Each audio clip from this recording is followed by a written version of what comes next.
আজকে সকাল সকাল আমি চলে এসেছি রান্নাঘরে। আসার পর দেখো এখানে ডিম আর আলু আমি সুন্দর করে ভাজা ভাজা করে নিচ্ছি।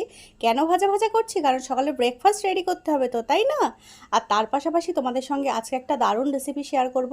সেটি হচ্ছে তেঁতুলের আচার। তো আমার দাদি নানির সময়ে কিভাবে তেঁতুলের আচার তৈরি করতো সেটাই তোমাদের সঙ্গে আজকে শেয়ার করব। দেখতে তো বেশ সুন্দর হয়েছে, আর খেতে কেমন হয়েছে সেটা আমি কদিন বাদে তোমাদের সঙ্গে শেয়ার করতে পারবো। তার পাশাপাশি আজকে তো দেখো একদম একটা সুন্দর একটা চাট রেডি করে নিয়েছি ছোলা দিয়ে। এখানে সমস্ত মানে ইয়ামি ইয়ামি টেস্টি টেস্টি শসা, টমেটো, লঙ্কা, তেঁতুলের টক সব কিছু দিয়ে মানে একদম জমজমাট একটা ব্যাপার। তো গুড মর্নিং এভরিওয়ান, আশা করি তোমরা সবাই অনেক অনেক অনেক বেশি ভালো আছো। আমরাও আল্লাহর ইচ্ছায় অনেক বেশি ভালো আছি। তো সকালবেলায় সোনা পাখিটা দেখো এখন আজকে শাড়ি পরেছে, ঘড়ি পরেছে, ব্যাগ নিয়েছে, বাবা সে কি আনন্দ। তারপর সকালে খাওয়া দাওয়া কমপ্লিট করে এদিকে আমি ভাতটা বসিয়ে দিয়েছি, আর এদিকে আমি একটু আলু আর ডিমটা ভালো করে ফ্রাই করে নেব। আর আজকে তো মানে গরমটা এত বেশি পড়েছে, সকালবেলা ঘুম থেকে উঠেই আমার ফিল হচ্ছে যে বেলা 12টা কি 1টা বাজে এখন। সে কারণে দেরি না করে একদম চলে এলাম সকাল সকাল রান্নাঘরে। আর সোনা পাখিটা তো যে কাজ বারবার করে হাত ধুচ্ছে, মুখ ধুচ্ছে, ওটাই ওর প্রধান কাজ। আর যতবারই হাত ধুতে আসবার বলবে তুমি ঠান্ডা পানি কেন দিচ্ছ না, বেসিন থেকে তো গরম পানি কেন বার হচ্ছে, ফ্রিজ থেকে ঠান্ডা পানি বার করে করে এনে মুখ ধোবে, কুল্লি করবে, কত কিছু করে সারাদিন মেয়েটা। তো দেখো এখানে সুন্দর করে শুকনো লঙ্কা দিয়ে লবণ হলুদ দিয়ে আমি আলু ভাজাটা রেডি করে নিচ্ছি। আলু ভাজাটা একটু হয়ে এলে তার মধ্যে আমি একটা ডিম ভেঙে দিয়েছি। ডিমটা দেওয়ার পর হবে মেন প্রসেস রান্নার। তো ডিমটা দেওয়ার পর আজকে আমি এর মধ্যে অ্যাড করে দেব চিড়ে, যেটা আমি ধুয়ে রেখেছি, পানি ঝরিয়ে একটু হাত দিয়ে চেপে চেপে তারপরে রেখেছি। আর এইখানে দেখো আমার চিড়ে ভাজাটা এবার আমি সুন্দর করে ভাজা ভাজা করে নেব। আমি এখানে চিড়ে দিয়েছি, সামান্য একটু লবণ আরও অ্যাড করে দেবো, কারণ আলুতে আমি যে লবণটা দিয়েছিলাম চিড়েটা দেওয়ার পর সেই লবণটা আর নেই, মানে আরও একটু লবণ অ্যাড করতে হবে যেহেতু চিড়ে দিয়েছি। তো দেখো এই হচ্ছে ফাইনাল লুক। দেখতে তো বেশ লোভনীয় হয়েছে, খেতেও অ্যাভারেজ মোটামুটি, মানে সকালে নাস্তা হিসাবে ঠিকঠাকই আছে। তো রোজ দিন রুটি সোনা পাখিটা খেতে চাইছে না, তো আজকে আর কী করি ভাবলাম আমি চিড়েটা করে ফেলি, এইভাবেই চিড়ে ভাজাটা করে ফেলি। তো সে কারণেই করে ফেললাম। আর আমরা যারা হাউসওয়াইফ আছি তারা তো রান্নাঘরে গেলেই কোনো না কোনো কিছু একটা রেডি করে ফেলে। সেই অনুযায়ী আমিও আজকে দেখো নতুন নতুন না, এটা ছোটোবেলাতে আমি খেয়েছি এভাবে, অনেকবার টিফিনও স্কুলে নিয়ে যেতাম।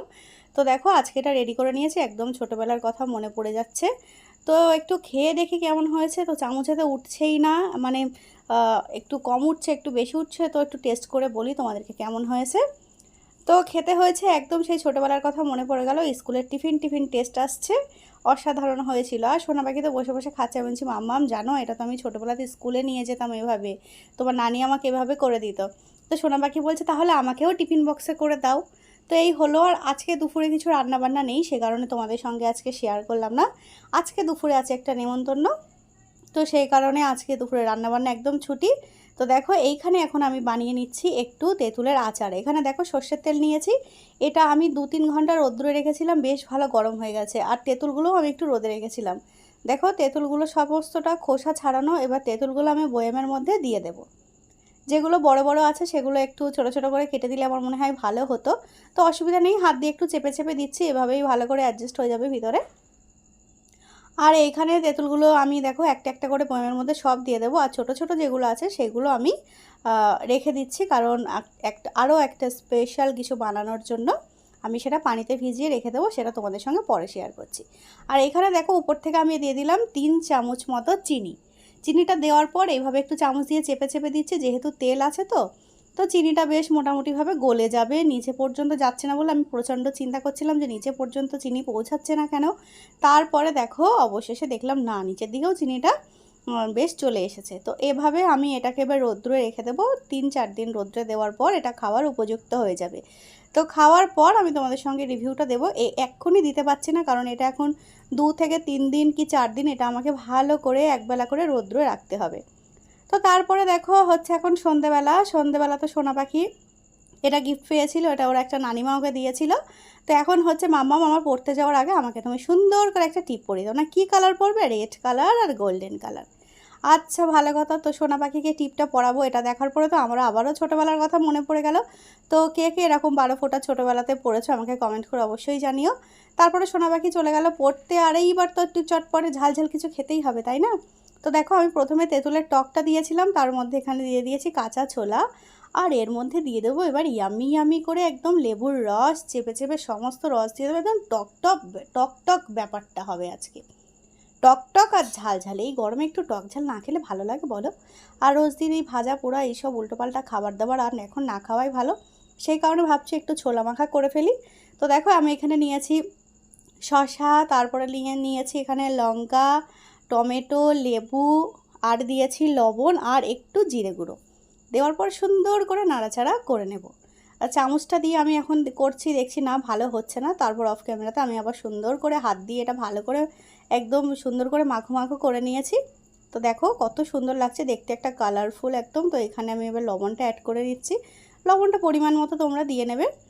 তো এইভাবে একবার খেয়ে দেখতে পারো, কারণ এটা তো আমরা রোজার সময়তে বেশ খাই, ভালোই খাই, কিন্তু রোজার পর যখন এতটা গরম পড়েছে এই সময়টায় উল্টোপাল্টা কিছু না খাওয়া দাওয়া করে সন্ধ্যাবেলা কিংবা সকালবেলাও এটা তোমরা খেতে পারো। এটা বেশ একটা মানে হেলদি একটা খাবার, এটা খাওয়া যেতেই পারে গরমের সময়।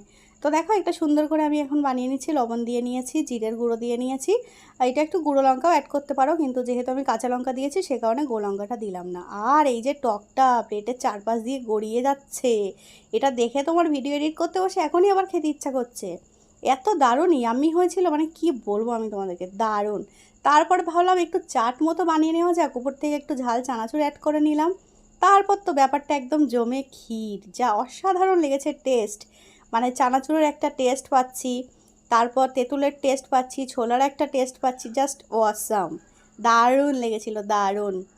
তো আমি তো এটা আজকে মোটামুটি বসে আধা ঘন্টা 40 মিনিট মতো বসে এখন অনেক মজা করে করে খাওয়াটা কমপ্লিট করছি। মেয়ে তো পড়তে গেছে, একদম নিশ্চিন্তে শান্তিতে বসে বসে এইখানে খাচ্ছি, ফ্যানটা চালিয়ে হাওয়া খাচ্ছি।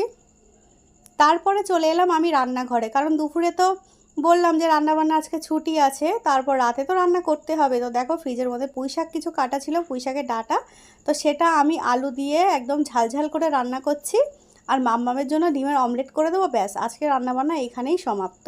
আর সোনা পাখি তো এখন পড়ে বাড়ি এসে কী করবে, মেহেন্দির প্যাকেটটা দেখে এখন মাম্মাম আমাকে মেহেন্দি পরিয়ে দাও। তো সোনা পাখিকে একটু মেহেন্দি পরিয়ে দিয়েছি।